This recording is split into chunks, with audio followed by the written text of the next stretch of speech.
과 또한 자신의 자리에서 예배드리는 분들 또한 말씀에 집중하고 그 속에서 하나님의 세미한 음성을 듣는 응답의 시간 되기를 바랍니다.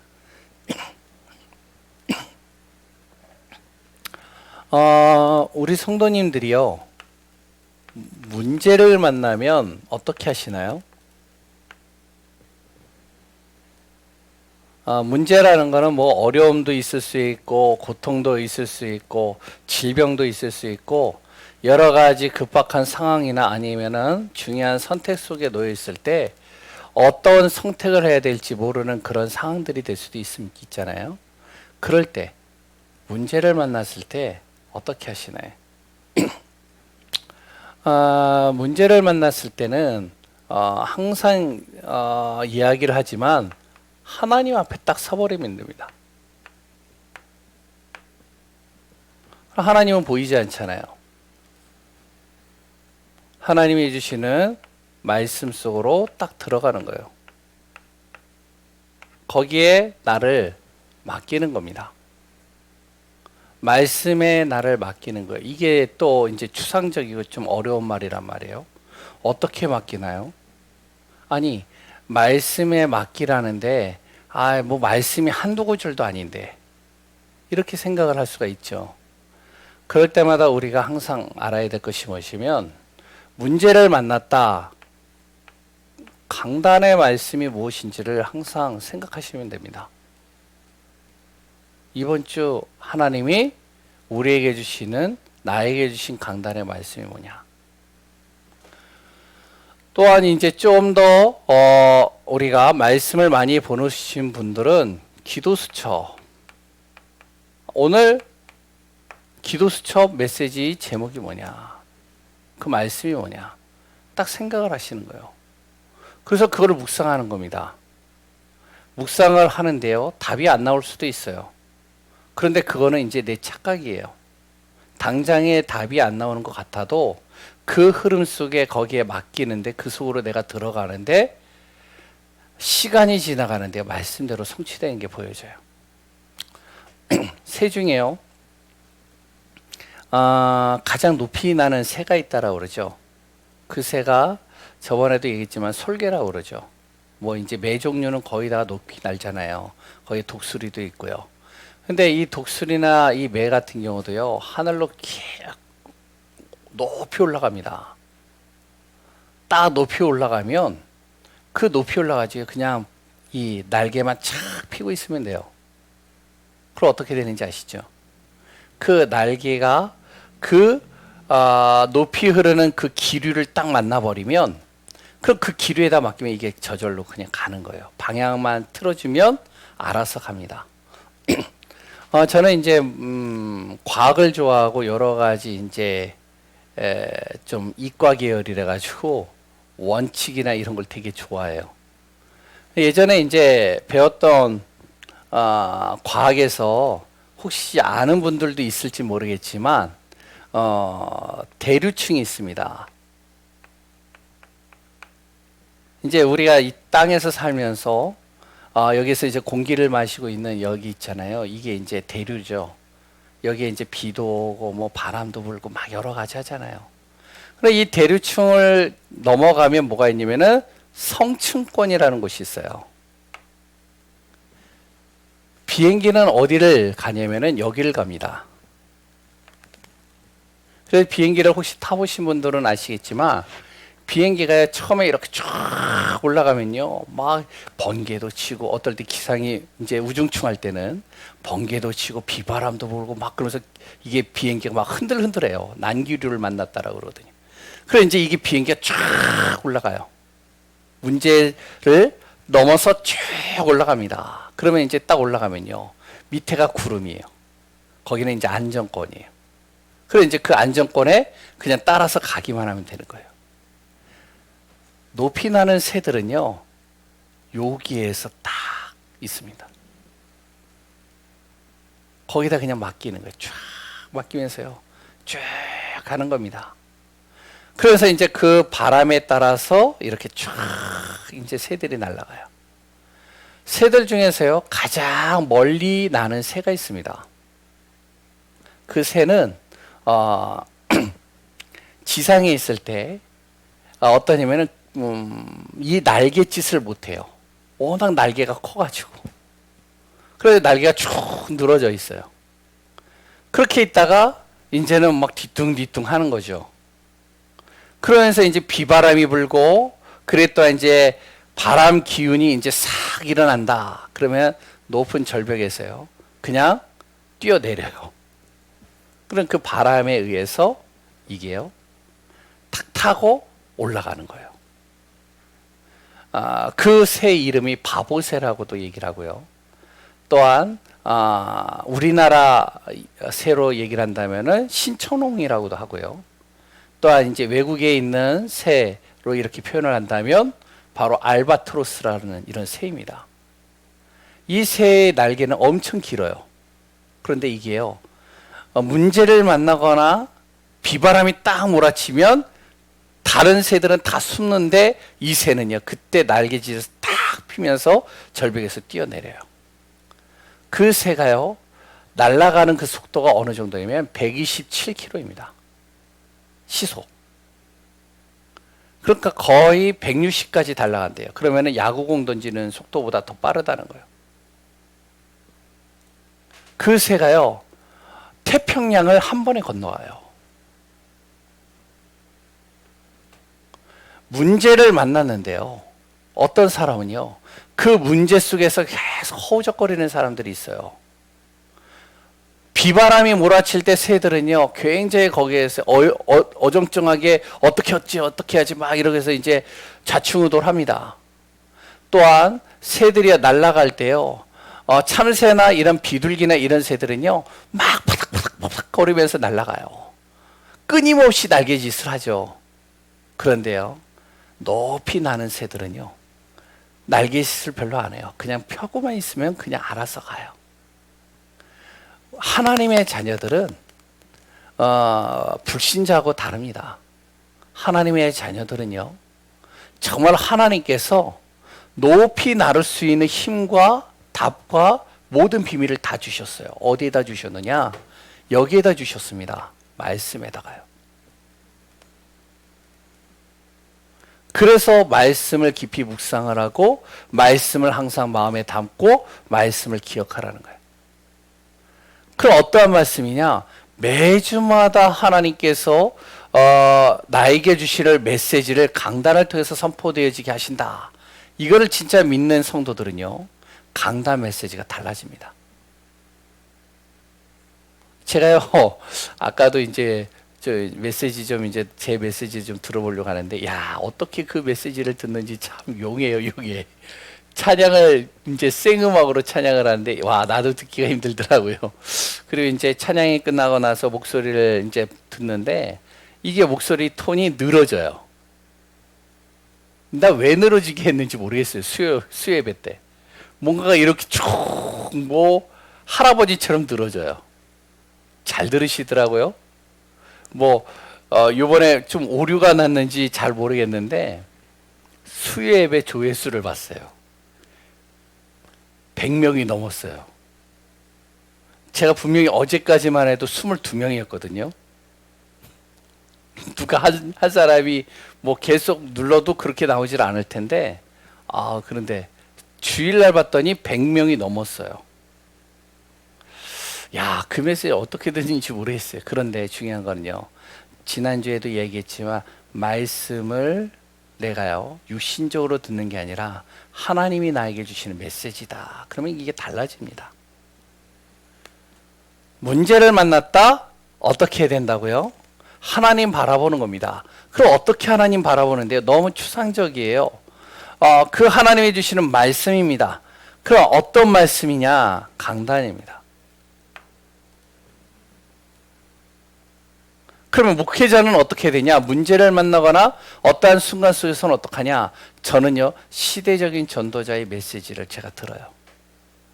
그 흐름 속에서 하나님이 우리 교회에 주시고자 하는 메시지가 뭘까? 이걸 항상 붙잡아요. 우리 귀한 성도님들은 진짜 응답받아야 됩니다. 문제에 빠지면 안 돼요. 코로나다, 또한 지금 여러 가지 어려움 속에 있는 분들, 재정적으로 어렵거나 아니면 질병으로 어렵거나 여러 가지 상황들로 인해서 어려운 분들도 있습니다. 그런데요, 그 모든 복잡다약한 문제 같아 보이지만 류 목사님 표현으로 얘기를 한다면 백문일답이에요. 다 각기 다 다른 문제입니다. 문제들이요, 하나같이 똑같을 수가 없어요. 다 달라요.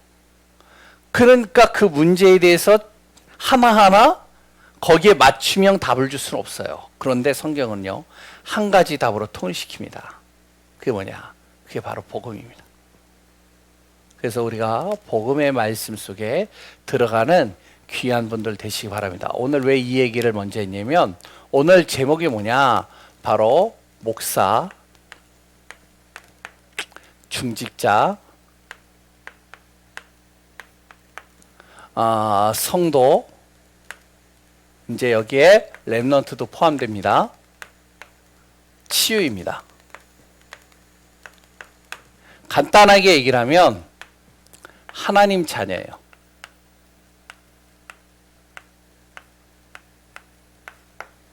하나님 자녀가 치유받아야 될 부분들이 있어요. 이것이 되어졌을 때 로마서 16장 25절에서 27절의 말씀은 우리에게 성취되어질 말씀이요, 응답으로 다가오는 겁니다. 그래서 오늘 꼭 기억하셔야 돼요. 그러면 말씀을 같이 나누기 이전에요, 우리가 서론에 먼저 대부분의 많은 하나님의 자녀들이요, 어떠냐? 첫 번째로요, 항상 대부분이 틀린 생각을 참 많이 합니다. 좀 잘 되면요, 내가 기도 많이 해서 그래. 잘 되면요, 내가 요새 영권이 좀 충만했기 때문에. 물론 이제 우리가 농담으로 편안하게 같이 하다 보면은 이렇게 이야기할 수도 있겠죠. 물론 저도 그런 얘기들 많이 하고요. 안 되면요, 내가 기도를 요새 덜 했나 봐. 내가 요새 조금 세상적으로 빠져 있다 보니까 그러다 보니까 힘들어진 것 같아. 그러니까 이제 항상 중심이 어디냐? 나죠. 그랬다 상대방을 볼 때도 어떻게 보면은 우리가요, 말씀으로 본다는데 율법으로 보고요. 그래 또한요, 윤리 도덕으로 보고요. 그래 또한 내 사상과 내 경험과 이런 기준을 가지고 봅니다. 틀린 생각이에요. 두 번째는요, 사람 중심일 때가 많습니다. 저도요, 이런 게 많아요. 뭐 목회자라고 지난주에도 수요일 날도 이야기했지만, 목사도요, 하나님 바라봐야 되고 하나님의 방향 맞춰야 돼요. 목사는요, 사단이 가장 많이 공격해요. 그리고 목사는요, 가장 약한 자예요. 왜냐면은 이러지도 못하고 저러지도 못해요. 성도님들이 이런저런 얘기를 하면은 이분에게 맞출 수도 없고 저분에게 맞출 수도 없어요. 그러니까요, 이 목사도요, 나름대로 하나님 바라봐야 되고 하나님 따라서 인도받아야 돼요. 그런데 저도 사람 중심일 때가 많이 있어요. 여기 있는 분들도 비슷할 수 있겠지만 저는 그래요. 왜냐면 예배를 딱 드릴 때도, 지금 이제 코로나니까 이제 상관이 없는데, 예배를 딱 드릴 때도요, 성도들이 많이 앉아 있잖아요. 그러면 내가 기도를 좀 많이 했나 보다, 이런 생각을 저 속으로 해요. 표현은 안 하죠. 그래 이제 경제가 응답받는다. 그러면 이제 뭔가 안도감을 내가 또 가져요. 여러 가지가 있겠죠. 사람 중심일 때가 굉장히 많이 있습니다.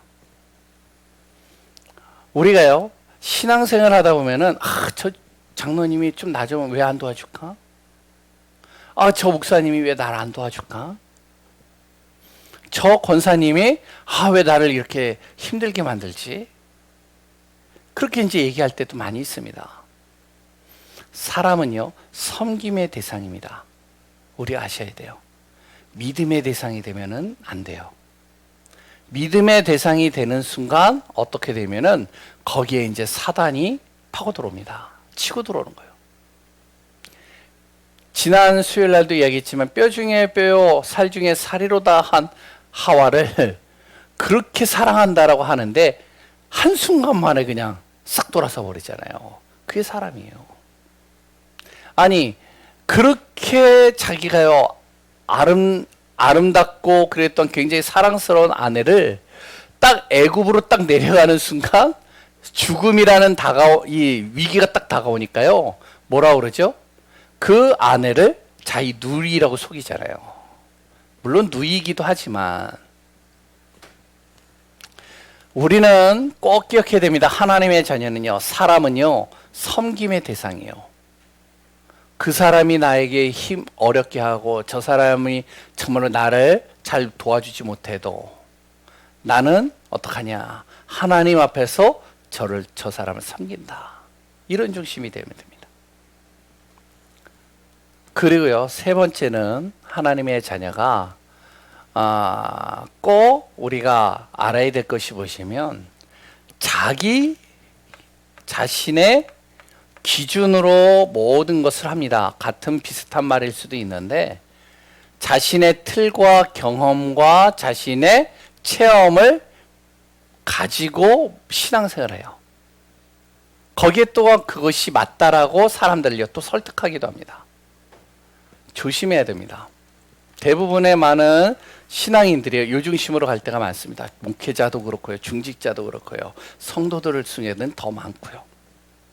그러면 이런 분들을 어떻게 해야 되냐? 우리가요 치유해야 되잖아요. 왜? 바른 응답을 받고 진짜 하나님께서 이 한 영혼을 구원하신 분명한 이유가 있기 때문에 그 정확한 방향으로 이끌어 가려면 치유해야 되잖아요. 그럼 어떻게 치유해야 되느냐? 세 가지를 좀 치유해야 됩니다. 물론 여러 가지가 있겠지만요. 첫 번째는 오해되어져 있는 부분들을 좀 치유해야 되고요. 두 번째는요, 가장 근본적인 거를 좀 치유해야 되고요. 세 번째는요, 자신의 삶, 미래적 방향에 대해서 좀 치유해야 됩니다.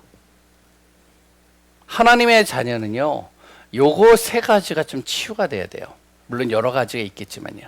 첫 번째, 우리가요 구원을 받았다라고 할 때 어떻게 구원을 받았느냐? 하나님의 은혜로 구원받았다. 이렇게 얘기를 하죠. 에베소서 2장 8절입니다.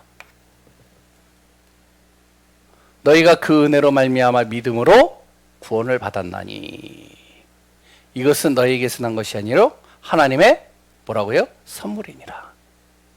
은혜로 나는 구원받았다라고 할 때 사람들이 어떤 생각을 하냐면 이건 공짜구나 생각을 할 때가 있어요. 공짜가 아닙니다. 거저 줬다는 게 아니에요. 그랬더니 이건요 값으로 값없이 하나님이 주셨다 이렇게 표현을 한다면 이게 값이 없다는 것이 아니라 값으로 매길 수 없는 은혜라는 거예요. 이걸 아셔야 돼요. 내가 아무리 노력을 해도 이것을 갚을 수 있는 능력이 안 되는 은혜입니다. 값으로 표현할 수 없는 은혜를 난 받았다는 거예요. 그게 무슨 말이죠? 하나님께서 나 같은 죄인을 구원하기 위해서 핏값으로 나를 구원하셨다는 거예요. 이거를 항상 마음에 둬야 됩니다. 그래, 내가 은혜로 구원받았지. 그럼 저 사람도 은혜로 구원받은 거 아니야. 그럼 그 사람에 대해서 이해 못할 것이었고 그 사람에 대해서 내가 용서하지 못할 것이었고 그 사람을 놓고 내가 기도하지 못할 것이 없어요. 은혜로 구원받았기 때문에.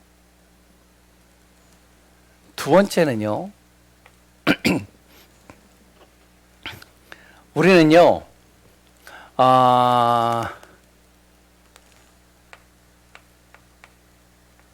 하나님이 나에게 사명을 주셨다는 겁니다. 어떤 사명이죠? 나를 통해서 세계복음화할 수 있는 사명을 주셨다는 거예요. 작게는 가정복음화요, 크게는 지역복음화요, 더 크게는 바로 민족복음화, 세계복음화입니다. 이걸 이루기 위해서 하나님이 주셨는데 그것은 내 것이 아니라 하나님의 것이기 때문에 하나님께서 이것을 이루어 가시겠다는 거예요. 내 노력과 내 힘으로 내 방법으로는 할 수 없다는 겁니다. 왜 그렇죠? 나는 로마서 8장 2절에 뭐라 그랬냐? 죄와 사망의 법 아래 있는 사람이기 때문에 그래요. 죄와 사망과는 비교할 수 없는 그 법적인 굴레 속에 내가 갇혀버려 있는 나라는 겁니다. 하나님이 나를 세계복음화 하기 위하여 죄와 사망의 법에서 나를 어떻게 했느냐? 해방시킨 겁니다. 그래서 법적으로 나를 해방시켰다는 거예요. 그랬더니 이거는요, 누구도 감히 이것을 끊을 수도 없고 바꿀 수도 없고 이걸요 빼앗아갈 수도 없는 거다. 이미 법적으로 다 정해 놓으셨기 때문에요. 못하기 위해서요? 하나님의 사명을 감당하게 하기 위해서. 세 번째는요, 그래서 나는 어떡하냐? 겸손할 수밖에 없는 겁니다. 교만할 이유가 하나도 없어요. 조금 능력이 나타난다? 조금 내 안에서 뭔가 증거가 있다? 내 안에서 정말로 뭔가 열매들이 많이 맺혔다? 그거에 대해서 교만할 필요가 없어요. 그러면 또 반대로요. 내 안에 증거가 없다? 내 안에 열매도 없다? 낙심할 이유도 없다는 거예요. 왜? 나의 모든 것은 내 노력과 내 능력과 내 정말로 의지가 아니라 하나님의 은혜로 구원받았고, 내가 몸부림쳐서 이루어가는 것이 아니라 이 하나님의 사명을 나를 이루기 위해서 나를 하나님이 법적으로 해방시켰기 때문에, 그럴 때는 나는 겸손할 수밖에 없는 겁니다. 그럼 내가 해야 될 일은 뭐냐? 겸손할 수밖에 없기 때문에 내가 할 일은 로마서 12장 1절에서 2절입니다. 나를 이 세대를 본받지 않고 세상 사람들이 하는 기준, 뭐죠? 보이는 것, 현실적인 것, 그래 또한 나름대로 쾌락과 자기의 의를 위해서 따라가는 그런 모든 것들, 거기에서 벗어나서 나를 항상 하나님의 산 제사로 드리는 겁니다. 예배죠. 산 예배를 항상 드리는 거예요. 그러니까 우리는요, 기억해야 됩니다. 예배를 내가 드려주는 게 아니에요. 내가 구원받은 순간 하나님께 내가 예배 드릴 수 있는 자격을 얻은 겁니다. 예배는요, 그래서 옵션이 아니라는 거예요. 나 같은 죄인을 하나님의 값없는 은혜로, 값으로 매길 수 없는 은혜로 나를 구원하셨고 해방시켰기 때문에 너무나도 여기에 대한 감사, 여기에 대한 은혜, 그걸로 인해서 내가 하나님 앞에 날마다 나아오는 겁니다. 그게 예배입니다. 오해를요, 바꿔줘야 돼요. 그러면서 두 번째는요, 근본적인 거를 또 치유해줘야 됩니다. 우리 원래 내 자신은요, 어떠한 존재냐? 창세기 3장 이후에 태어난 내 자신, 여기 있는 분들이 다 창세기 3장 이후에 태어났잖아요. 아다 하와 외에는. 그러니까 창세기 3장 이후에 태어난 우리는 어떠한 존재냐면 이런 존재입니다. 로마서 3장 10절의 존재예요. 의인이 될 수가 없어요. 죄인이에요. 아무리 내가 선한 행위를 하고요, 아무리 바르게 살아도요, 의인이 될 수가 없는 겁니다. 이순신이 구원을 받았을까요? 절대 그럴 수가 없어요. 그 자녀가요, 1,000만 원, 1억을 헌금한다고 해가지고 그 부모가 구원받을 수 있을까요? 절대 그런 법이 없습니다. 죄 아래서 벗어날 수가 없는 겁니다. 그렇기 때문에 나는 어떡하냐? 하나님의 영광이 이룰 수가 없는 거예요. 하나님을 만날 수도 없고 하나님을 알 수도 없고 하나님과 함께 할 수도 없고 하나님에 대한 아는 지식을 가질 수도 없는 거예요.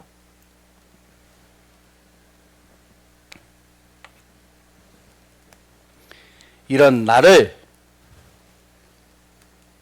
로마서 5장 8절에 우리가 아직 죄인 되었을 때 나와 상관없이 그리스도께서 죽으심으로 십자가에서 죽으심으로 어떻게 해요? 하나님에 대한 자신의 사랑을 확증하신 겁니다. 길을 열어주셨다는 것이죠. 한마디로 다시 창세기 3장 이전에 축복으로 회복할 수 있는 길을 열어주셨다는 겁니다. 그럴 때는 나는 어떠한 존재냐? 아까도 적었지만 로마서 8장 1절에서 2절로 적겠습니다. 결코 정죄함이 없고 그랬 또한 생명과 성령의 법으로 나는 자유함을 얻은 존재예요. 이 정도가 아니죠. 8장 31절에서 39절에 뭐라고 나와 있죠? 바로 나는 절대 망할 수 없는 존재예요. 이제는 망하고 싶어도 망할 수가 없다니까요.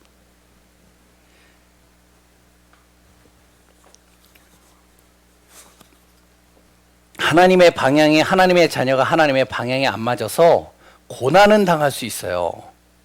육신적으로 어려움은 당할 수는 있어요. 그런데 망할 수는 없습니다. 절대로. 망할 수 있는 자격을 박탈해 가셨어요.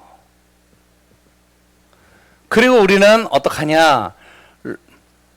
넉넉히 이길 수밖에 없는 그 응답 속으로 하나님이 합력하여 선을 이뤄가며 나를 이길 수밖에 없는, 승리할 수밖에 없는 그 자리로 나를 이끌어가는 겁니다.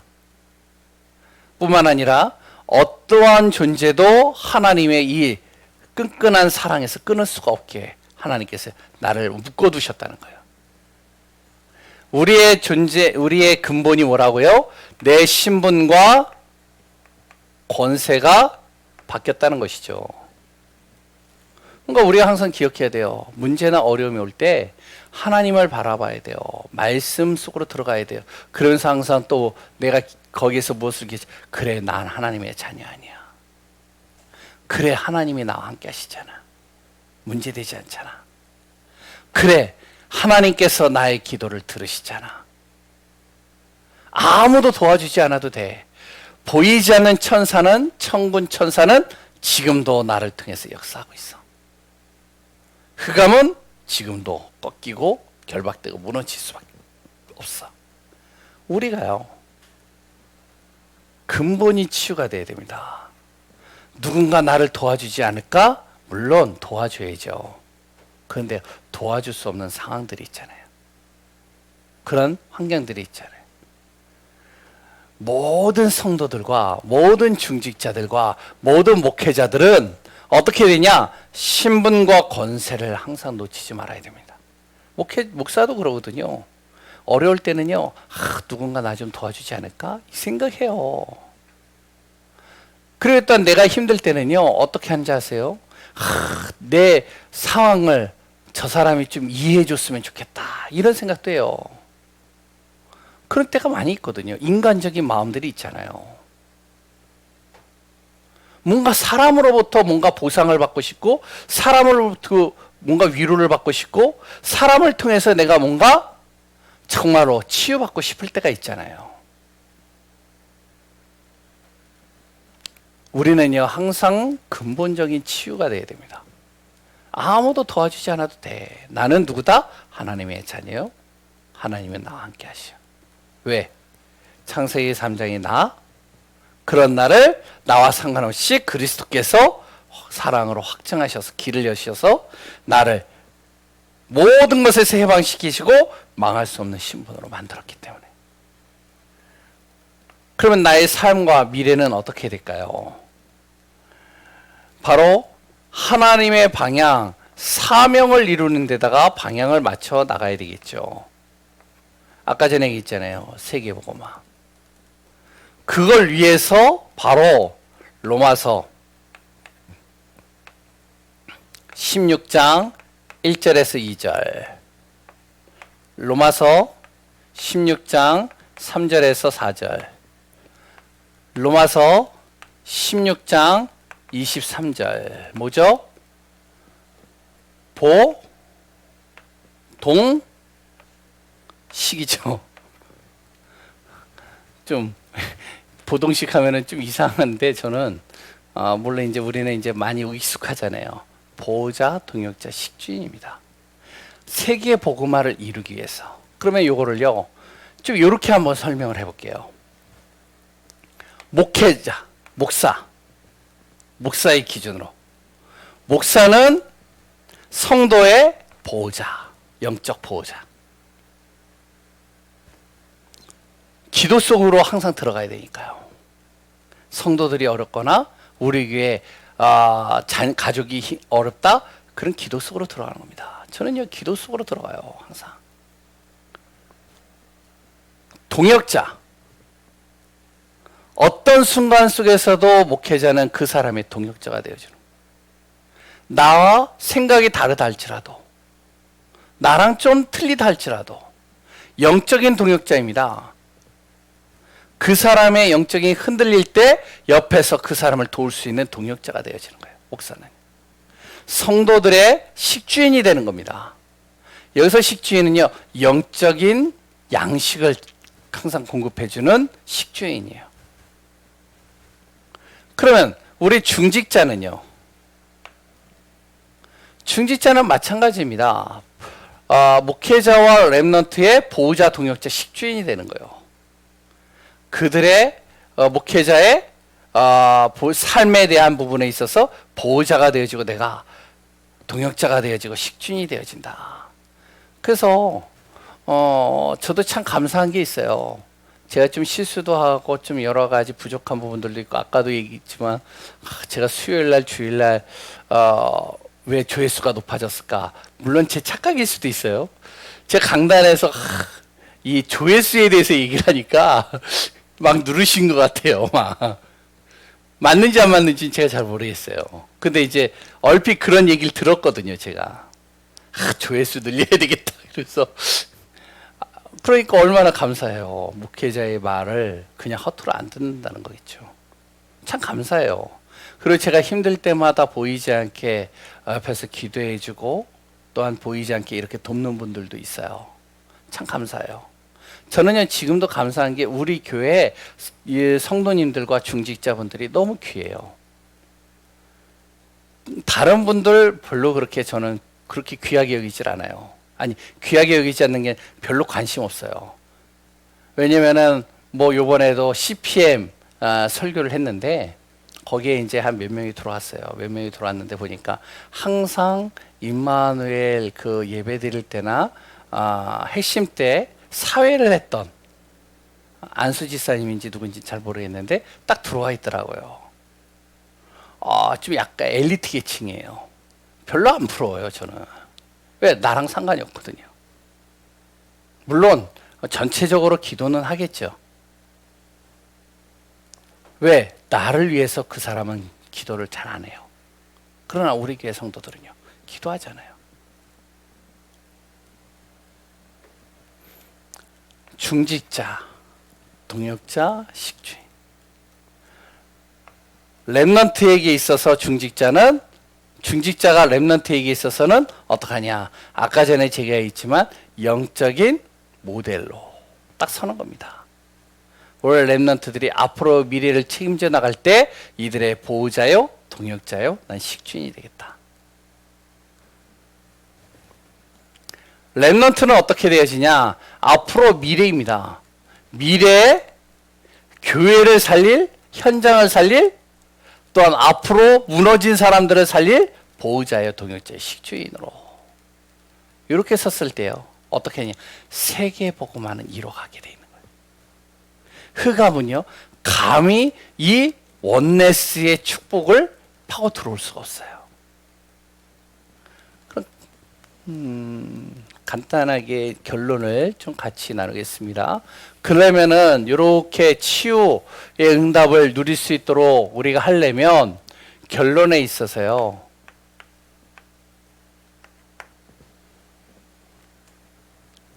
몇 가지를 우리가 세팅을 해야 됩니다. 뭘 세팅하느냐? 말씀 집중입니다. 이 시간을 꼭 가져야 돼요. 말씀 집중의 시간. 어떤 집중이냐? 흐름을 항상 놓치지 말아야 됩니다. 그래서 아까 전에 강단 이야기를 했잖아요. 강단의 말씀을 쭉 한번 보세요. 마태복음 계속 나가고 있잖아요. 마태복음 1장서부터 지금까지 마태복음의 내용 쭉 보세요. 흐름이 있어요. 제가요, 메시지를 준비하거나 기도할 때 그냥 하질 않아요. 흐름을 가지고 쫙 이렇게 기도하면서 준비합니다. 그 본문에 있는 그대로를 가지고 메시지를 하는 것 같지만 그 속에 우리 교회가 가야 될 방향과 흐름을 쫙 거기다 집어넣어요. 그래서 말씀에 집중하시란 말이에요. 기도 수첩, 다른 거는 잘 못해도 상관없어요. 핵심도, 전도학도, 그리고 또한 이제 뭐죠? 산업선교도 아니면 여러 가지 집회도 잘 못해도 못해도 괜찮아요. 물론 하실 수 있는 여유가 있거나 시간이 되시는 분들은요, 훈련의 흐름 속에서 인도받으면 더 좋고요. 기도 수첩 하나만 제대로 해도 돼요. 그 기도 수첩 하나에요, 다 들어가 있어요. 그래서 제가 기도 수첩을 적어 놓는 겁니다. 말씀에 집중해서 가면, 흐름을 알아요. 흐름을 알면 기도가 되겠죠. 흐름을 모르면 아무리 열심히 해도요, 흐름을 모르면 그러니까 허투루 이제 하는 열심과 똑같은 겁니다. 두 번째, 기도 집중입니다. 제가 말이 좀 서툴러요. 제가 공부를 못한 건 아니고 내가 공부는 이제 했는데 어휘력이 딸려요. 그래서 항상 저희 어머니와 또 한 분은 긴장을 합니다. 항상. 왜 저런 어휘를 썼을까? 그런 거 집중하지 마시고 가장 거기에서 핵심 포인트가 무엇인지를 좀 집중하면서 인도받으시면 되겠습니다. 기도 집중이다. 왜 기도 집중하라고 그러는지 아세요? 기도 집중할 때요, 하늘 보좌가 움직입니다. 우리가 모르는요.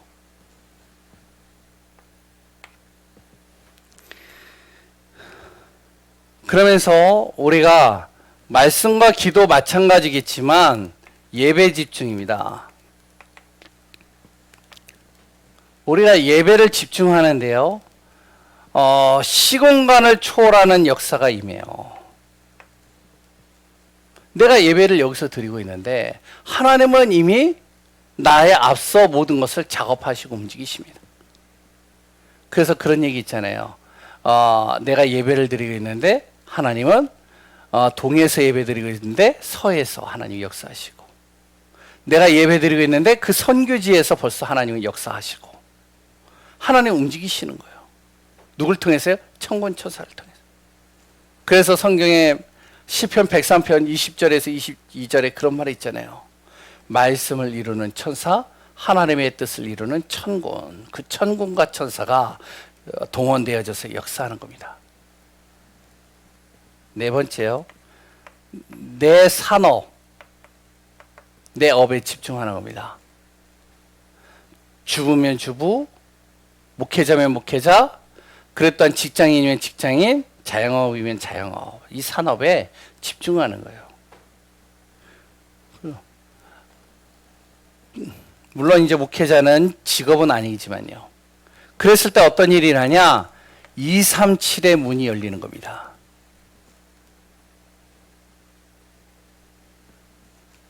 왜? 계속 이걸로 집중하고 인도받고 있는데 237의 문이 열리는 거예요. 다섯 번째, 선교입니다. 우리의 방향은 선교죠. 선교에 집중하는데요.